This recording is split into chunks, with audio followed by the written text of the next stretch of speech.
Welcome all students to this new video tutorial module 8 in which we will discuss about the homework given in module 7. The module 7 was based on the topic was data file handling part 3. So first go through the video lecture 7 given at the following link. This link you will also find in the description given below. तो जो data file handling topic part 3 था इसको देख लीजिए और फिर इस video को देखिए। इस ट्यूटोरियल 7 में यानी वीडियो लेक्चर 7 में मैंने आपको 6 क्वेश्चंस दिए थे ट्यूटोरियल 7 में डेटा फाइल हैंडलिंग पार्ट 3 पे। तो वो क्वेश्चन डिस्कस करते हैं। ये क्वेश्चन डिस्कस करने से पहले एक बार मैं आपको फिर से बता देता हूं कि फाइल हैंडलिंग के क्वेश्चंस की क्या अप्रोच होनी चाहिए। Approach to write DFH program. सबसे पहली अप्रोच होनी चाहिए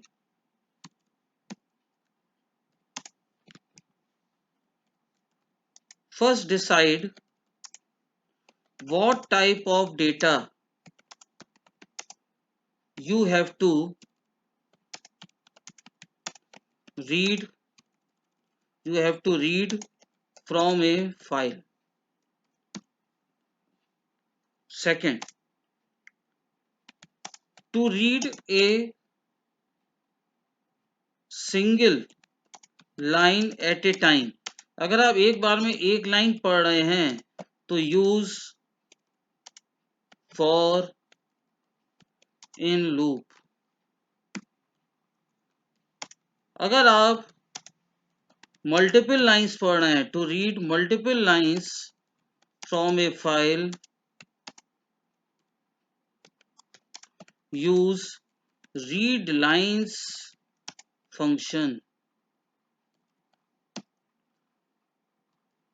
अगर आपको एक एक कैरेक्टर पढ़ना है टू रीड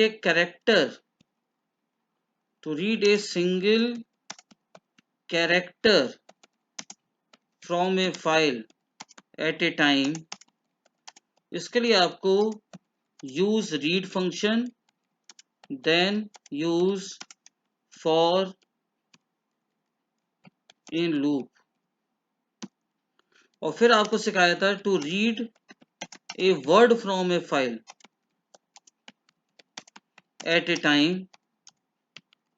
इसमें आपको क्या करना पड़ेगा use read function then use एक आपको फंक्शन पढ़ाया था स्प्लिट फंक्शन और उसके बाद then use for in loop. ये आपकी अप्रोच है डेटा फाइल हैंडलिंग का प्रोग्राम लिखने की। तो हम लोग स्टार्ट करते हैं अपना होमवर्क से। होमवर्क में पहला क्वेश्चन है राइट ए फंक्शन बना के लिखना है to count symbols present in a file article dot TXT.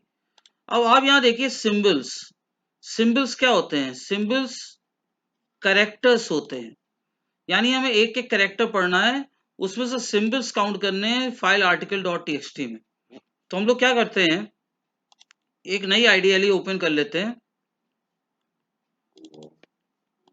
इसमें एक न्यू फाइल ओपन कर लेते हैं। अब आपके पास ये आर्टिकल डॉट टीएक्सटी पहले से बनी होनी चाहिए, तो हम क्या करते हैं नोटपैड पे आके एक आर्टिकल डॉट टीएक्सटी बना लेते हैं और इसमें कुछ लिख देते हैं जेम्स बॉन्ड @007 $।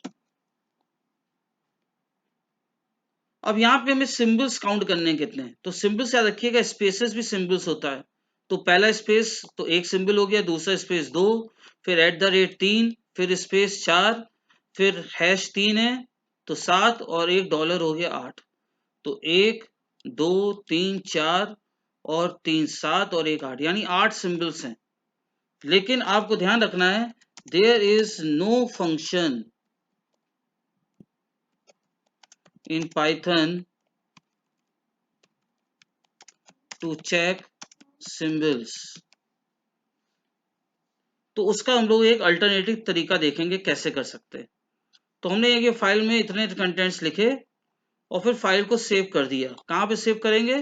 पाइथन डायरेक्टरी में ही सेव कर लिए तो आपको दिक्कत नहीं होगी। तो मैं डी ड्राइव में गए, मेरा पाइथन इंस्टॉल है डी ड्राइव में, पाइथन 36 में गए और यहाँ पे नाम दे दिया आर्टिकल डॉट टीएक्सटी, अपने आप ले लेगा।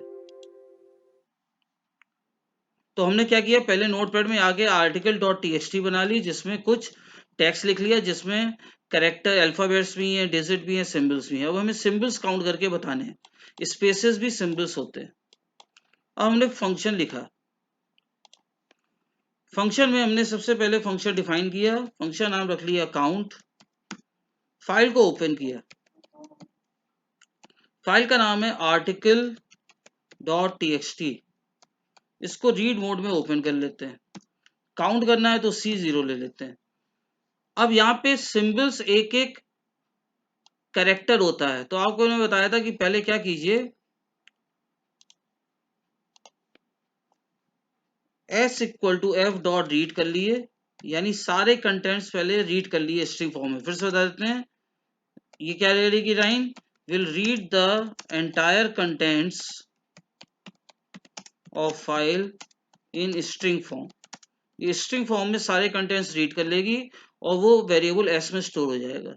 अब आप एक एक वेरिएबल पढ़िए s, मतलब एक एक कैरेक्टर पढ़िए s से, चेक कीजिए क्या ये सिंबल है।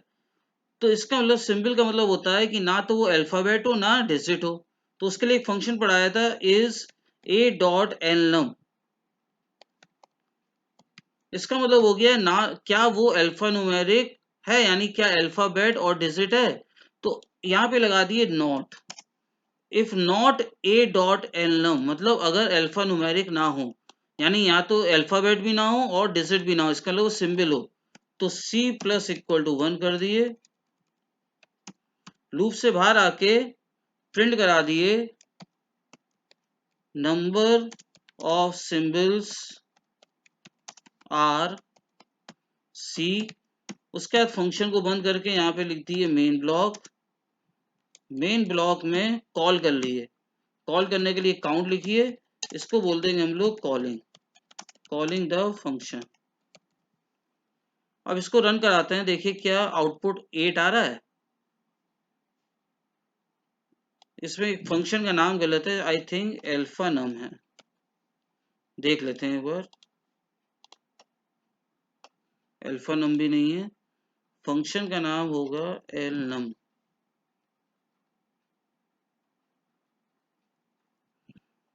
एक मिनट चेक कर लेते हैं।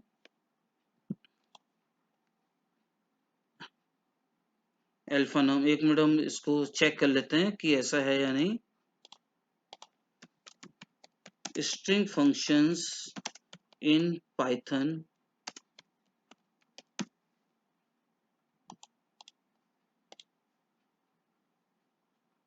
इसमें चेक कर लेते हैं, इज एल नम है, चेक कर लेते हैं क्यों गलती आ रही है।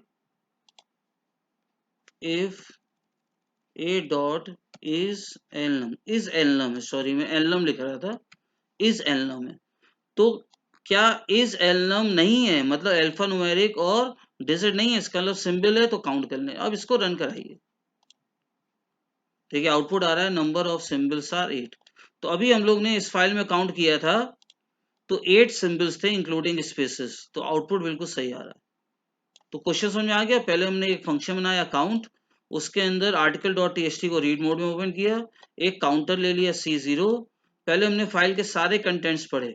तो जब भी फाइल से कैरेक्टर पढ़ना हो तो पहले रीड फंक्शन यूज कीजिए, फिर लूप चला के, फॉर इन लूप चला के एक एक लेटर चेक कीजिए क्या वो अल्फाबेट या डिजिट तो नहीं है, इसका मतलब क्या वो सिंबल है। इसका मतलब हो गया if character is a symbol, यानी if character is not alphabet and digit, that is symbol। इस लाइन का ये मतलब हो गया। तो C प्लस 1 करते हैं, जब लूप से बाहर आ गए तो प्रिंट करा दिया number of symbols are C। फिर मेन ब्लॉक में आके हमने काउंट फंक्शन को कॉल कर लिया। तो इस प्रोग्राम को नोट कर लिया आप लोग।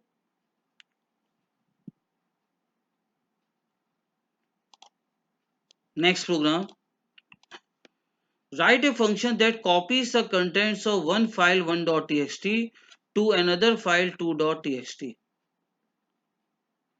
तो आपको मैंने लास्ट वीडियो ट्यूटोरियल में कंटेंट्स कॉपी करना सिखाया था। इसमें क्या करते हैं कि एक फाइल, दो फाइल ओपन कर लेते हैं मेमोरी में। आपको लॉजिक समझाई थी कि जैसे ये फाइल है आपकी,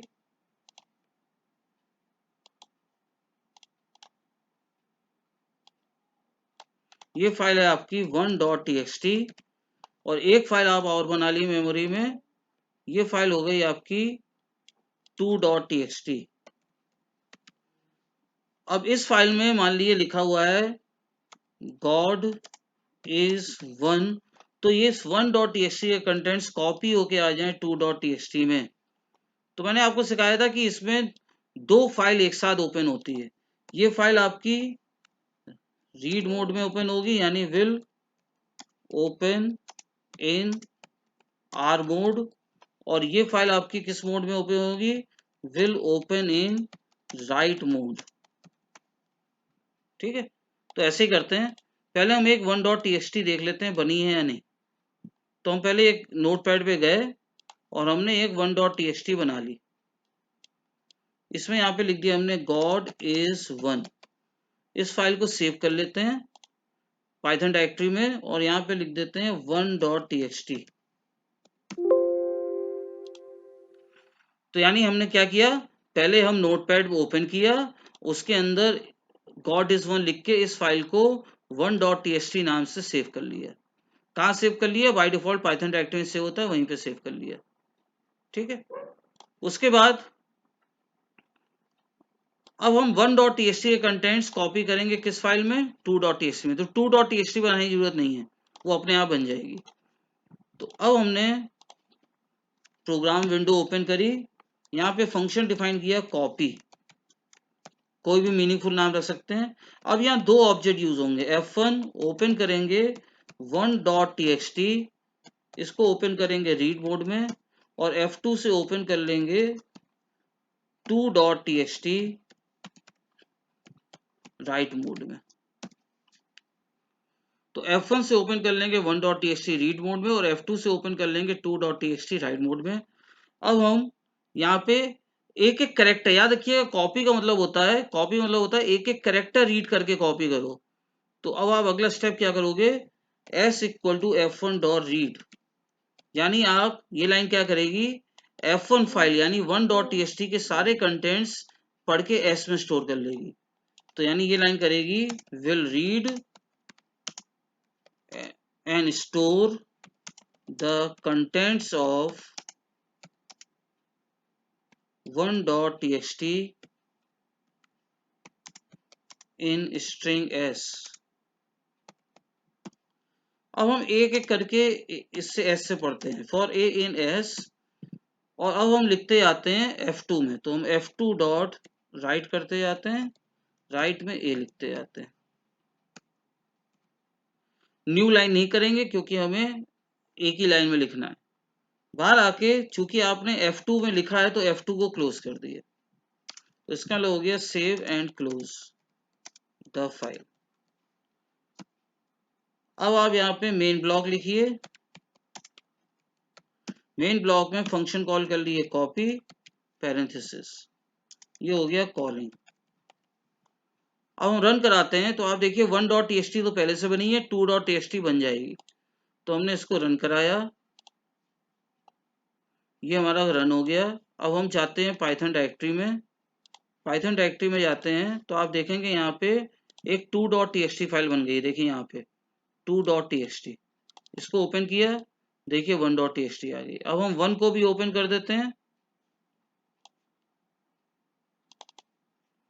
अब आप देखिए इस समय ये दो फाइल हैं आपकी स्क्रीन पे, ये है आपकी 1.txt और ये है आपकी 2.txt। तो 1.txt के कंटेंट से वो 2.txt में कॉपी हो गए। क्लियर।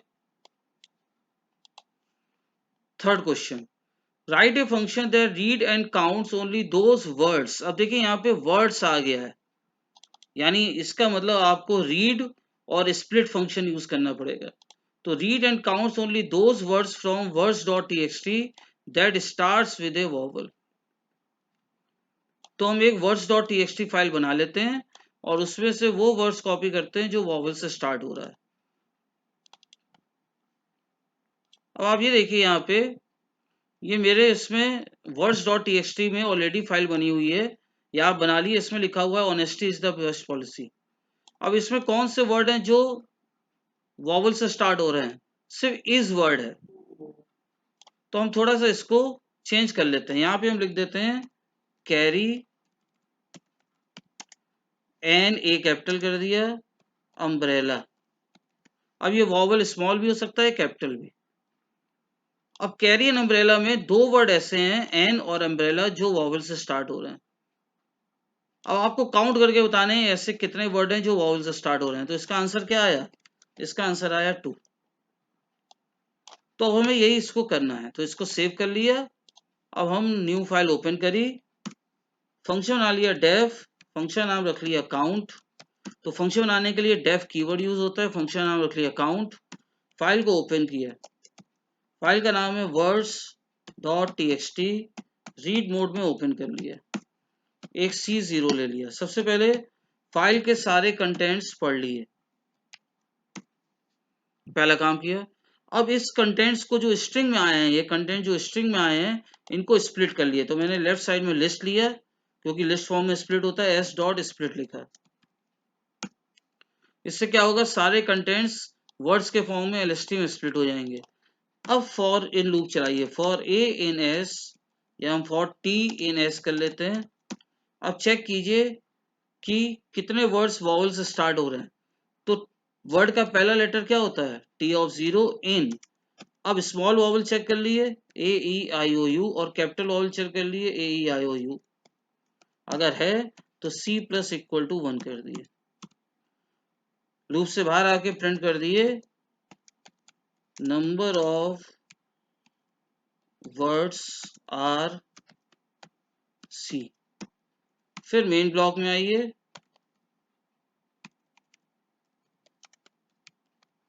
और यहाँ पे फंक्शन कॉल कर लिए काउंट। तो इतना याद रखिएगा, ये लास्ट वीडियो जरूर देख लिए। पहले जब भी वर्ड्स काउंट करने हो तो इसमें पहले रीड फंक्शन से सारे कंटेंट्स पढ़ते हैं फाइल के स्ट्रिंग में, फिर स्ट्रिंग को स्प्लिट करते हैं वर्ड्स में, तो वो हमें लिस्ट फॉर्म में देता है। फिर लिस्ट से एक एक वर्ड पढ़ेंगे और उसका पहला लेटर चेक करते जाएंगे क्या वो वॉवल से स्टार्ट हो रहा है। अब रन कराते हैं तो आउटपुट आना चाहिए 2। सेव नहीं हुआ, एक बार चेक कर लेते हैं फिर से।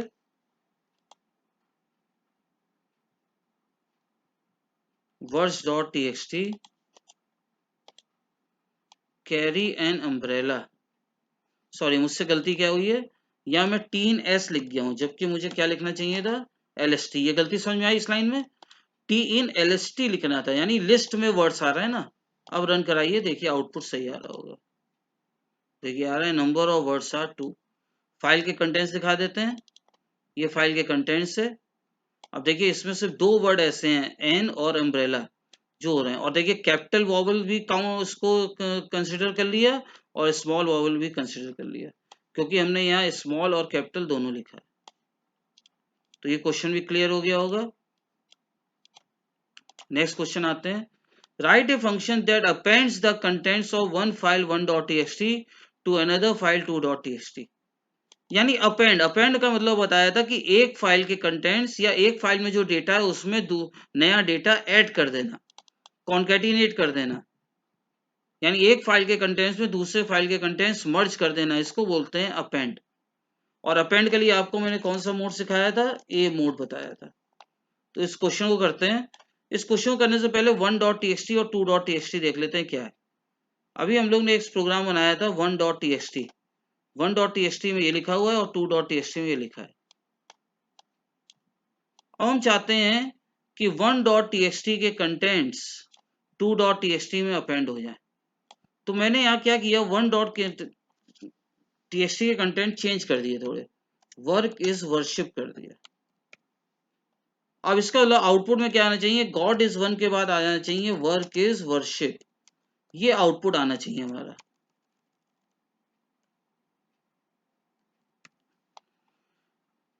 तो ये कैसे करेंगे, चलिए इस प्रोग्राम को करते हैं।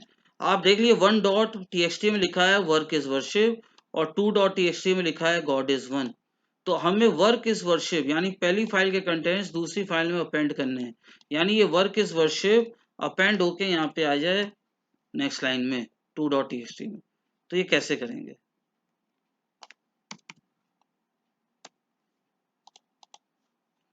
दोनों को सेव कर देते हैं।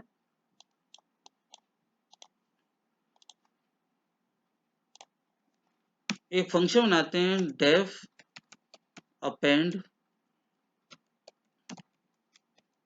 आपको बताया था कि जब भी डीएफएच में फंक्शन बनता है तो आर्ग्यूमेंट कुछ भी पास नहीं करनी पड़ती है। इसके अंदर सबसे पहली फाइल ओपन कर ली, f1 equal to open, file का नाम है 1.txt। इससे पढ़ना है तो इसको रीड मोड में ओपन किया और f2 से में राइट करना है तो 2.txt। कौन सा मोड यूज होगा, भूल के भी w मोड मत यूज कर लिएगा, कौन सा मोड यूज होगा, a मोड, यानी ये हो जाएगा अपेंड मोड। अब आप कैरेक्टर बाय कैरेक्टर ये अपेंड होता है, तो आप पहले s के अंदर f1 के सारे कंटेंट्स पढ़ लिए,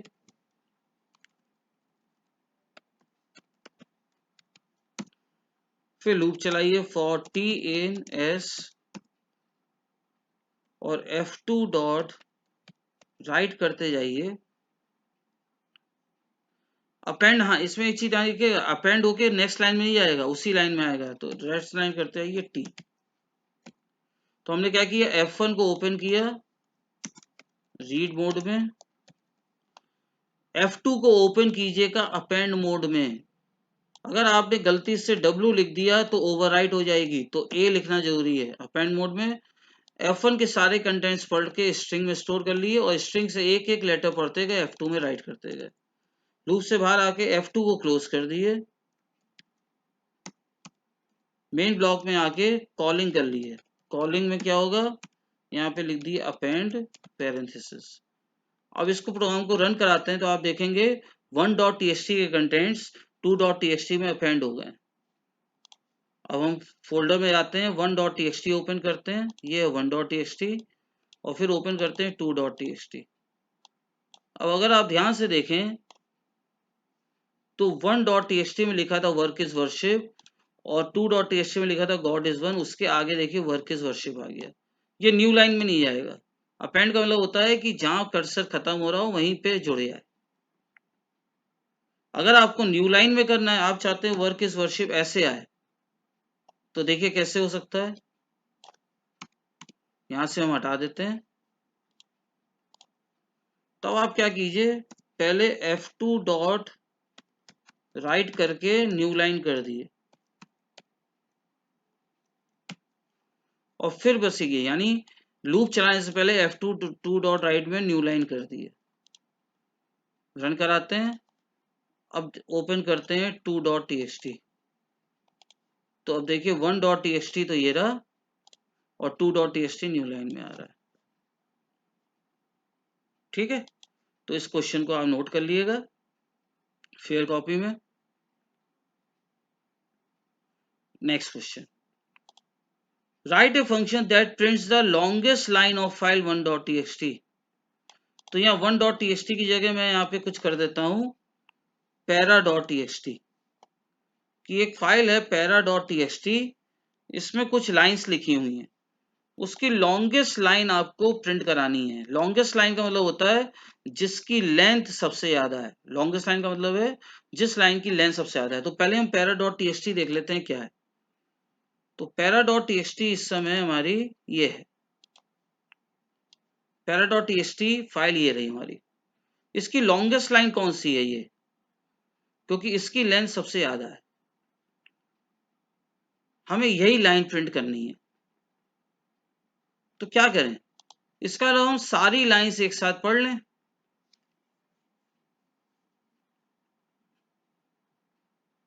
एक काम ये हो सकता है कि हम सारी लाइन एक साथ पढ़ लें, फिर एक एक लाइन की लेंथ चेक करते जाएं, अगर बड़ी है तो मैक्स निकालते जाएं। तो सारी लाइंस एक साथ पढ़ेंगे कैसे, देखिए क्वेश्चन कैसे होगा। एक नई फाइल ओपन करी, फंक्शन बनाया डेफ, लॉन्गेस्ट नाम रख दिया कोलन, फाइल को ओपन किया, फाइल का नाम है para.txt और इसको रीड मोड में ओपन कर लिया। अब हमने क्या किया, एस के अंदर F dot read lines call कर लिया। तो रीड लाइन्स फंक्शन आपको बताया था, reads all the lines from file and store them in the form of list। ये लिस्ट के फॉर्म में स्टोर कर लेता है। अब हमें इसमें से, यानी इस समय एस के अंदर ये सारी लाइन आ गई हैं, यानी आप ये मान के चलिए कि ये सारी लाइन किस लिस्ट में आ गई, एस में। तो एस की जगह मैं लिख लेता हूँ LST, जिससे आपको समझ में आए कि अच्छा ये लिस्ट है। अब इस लिस्ट में से आपको सबसे लंबी लाइन फाइंड करनी है। कैसे करेंगे, हर लाइन की लूप चलाइए, हर लाइन की लेंथ निकालिए, चेक करिए। तो हम क्या करेंगे, एक वेरिएबल ले लेते हैं हम, लॉन्ग इक्वल टू 0, लूप चलाया for a in LST, length निकाली x equal to length of a, check किया कि क्या x ग्रेटर देन लॉन्ग है। अगर x ग्रेटर देन लॉन्ग है तो लॉन्ग के अंदर हम क्या स्टोर कर दें, x। तो लॉन्गेस्ट लाइन प्रिंट करानी है हमें। इस समय हमारी लॉन्गेस्ट लाइन कौन सी है, लॉन्गेस्ट लाइन हमारी है together we can make a difference. अच्छा, इसका एक और भी तरीका देखिए, आपको अगर हम ये देखें तो ये LST ऑफ 0 पे स्टोर हो गया होगा, ये LST ऑफ 1 पे स्टोर हो गई होगी, ये LST ऑफ 2 पे स्टोर हो गई होगी और ये LST ऑफ 3 पे स्टोर हो गई होगी। फिर मैंने आपको एक चीज सिखाया था कि बैकवर्ड इंडेक्सिंग भी होती है, यानी ये LST ऑफ -1 हो गया होगा, ये LST ऑफ -2 हो गया होगा, ये LST ऑफ -3 हो गया होगा और ये LST ऑफ -1 हो गया होगा। इसका मतलब हमें लूप चाहे की जरूरत ही नहीं है, हम सीधे LST ऑफ -1 प्रिंट करा दें, सबसे बड़ी लाइन होगी। लेकिन ये पता कैसे चलेगा, या तो आप सॉर्ट कर दिए लिस्ट के कंटेंट्स, लेकिन वो सॉर्टिंग तो असेंडिंग ऑर्डर में होती है, तो कैसे पता चलेगा कौन सी लाइन बड़ी है, क्योंकि ये लाइन बीच में भी हो सकती थी, ये लाइन कहीं बीच में भी आ सकती थी।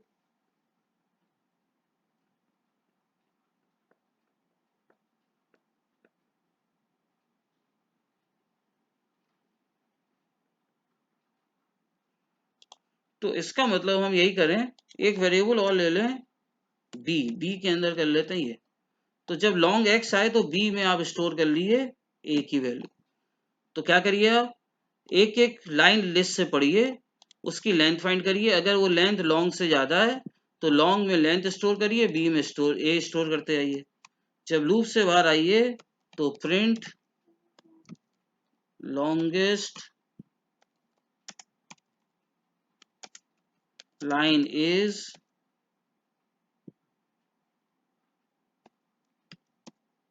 प्रिंट बी कर दिए, फंक्शन को कॉल कर लिए longest,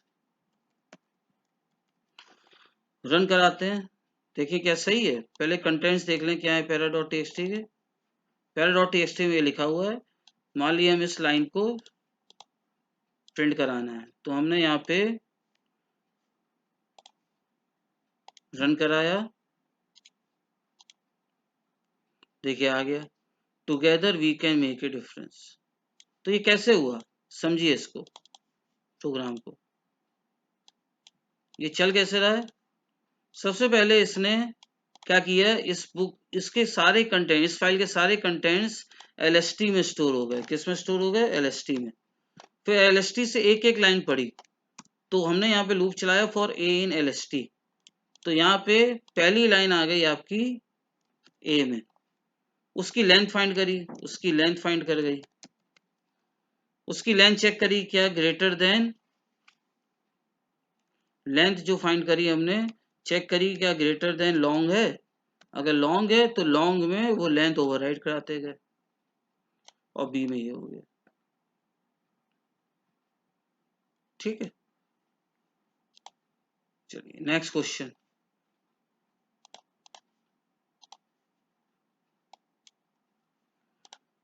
display, write a function display words to read text from file story.txt and display those words which are less than 4 characters long। यानी एक फाइल है story.txt, उसमें कुछ वर्ड्स लिखे हुए हैं, तो पहले चेक कर लेते हैं। story.txt में बहुत सारा मैटर लिखा हुआ है।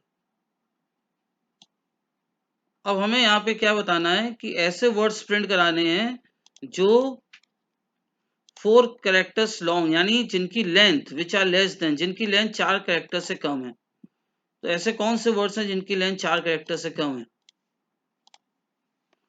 अब जैसे गॉड हो गया, इज हो गया, वन हो गया, वर्क हो गया, इज हो गया, तो यहाँ पे हम कुछ डेटा कम कर देते हैं। तो जैसे हमने यहाँ पे लिख दिया वर्क इज वर्शिप, तो हम फाइल में गए और story.txt में लिख दिया वर्क इज वर्शिप।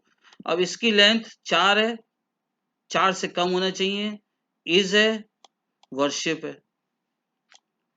तो हम इसमें चेंज कर देते हैं ईस्ट और वेस्ट,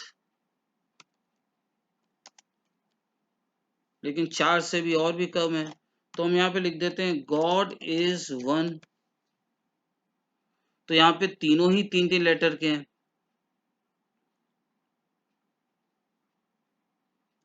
तो honesty is the best policy.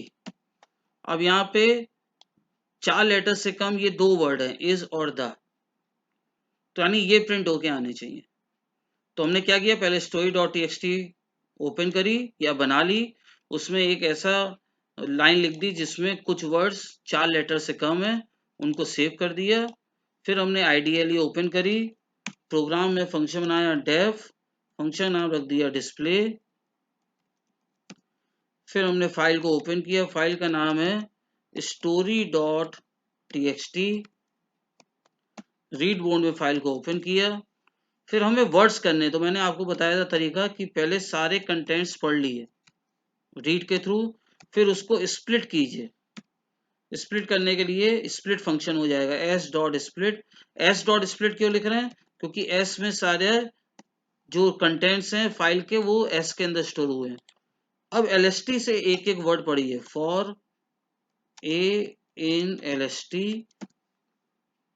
अब चेक कीजिए क्या length of A less than 4 है, अगर है तो प्रिंट ए करा दिए। कॉलिंग के पास आके कॉलिंग, कॉलिंग में कॉल कर लिए डिस्प्ले, रन कराइए। देखिए सिर्फ 2 वर्ड आ रहे हैं, इज और द। ठीक है, तो ये प्रोग्राम भी आप नोट कर लिए। तो वीडियो पॉज करके प्रोग्राम नोट कर लिएगा। तो आपने देखा हम लोग ने 6 क्वेश्चन डिस्कस कर लिए फाइल हैंडलिंग पे। अभी ये फाइल हैंडलिंग चैप्टर खत्म नहीं हुआ है, इसमें अभी आपकी बाइनरी फाइल्स हैं और CSV फाइल्स हैं। तो वो नेक्स्ट नई जब टेक्स्ट बुक आ जाएगी तब हम लोग डिस्कस करेंगे। ठीक है, तो तब तक आप इतना पार्ट अपना अच्छी तरह प्रिपेयर कर लिए। So that's all for today. In the next video lecture we will revise MySQL part 1। तो मैंने ये वीडियो IP स्टूडेंट्स के लिए बना रखा है, वही मैं लिंक आपको शेयर कर दूंगा, तो आप उससे रिवीजन कर लीजिएगा। Okay, thank you for watching, take care and good bye.